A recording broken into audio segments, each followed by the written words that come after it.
A teenager from Chesterfield made international news this year when he tried to drive a U-Haul truck into the White House. Tonight, our Christine Byers has an update on his case and an exclusive interview with the local defense attorney who's now in his corner.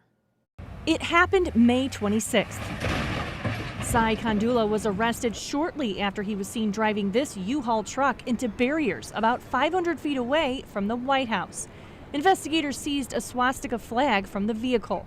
The 19-year-old told authorities he wanted to, quote, seize power and be put in charge of the nation, and that he would kill the president if that's what I have to do, and would hurt anyone that would stand in my way, according to court documents. How do you defend this? Well, I mean, there's various ways you defend cases. There's actus rea, which means you look at the action, and there's mens rea, which you look at the intent.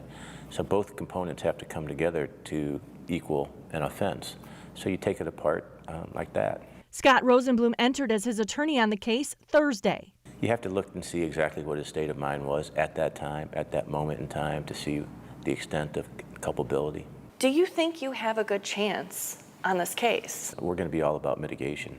Federal authorities allege Kandula had been planning the attack for months. What will be explored is what type of person Sai has always been and what led up to that moment in time.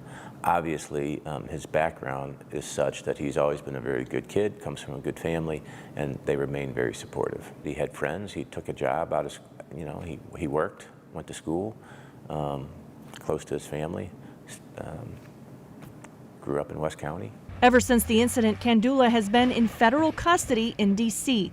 Rosenblum says his father has visited him multiple times. He's adjusting as well as he can be adjusting at the moment, and obviously he's looking forward to getting past this ordeal, and so is his family.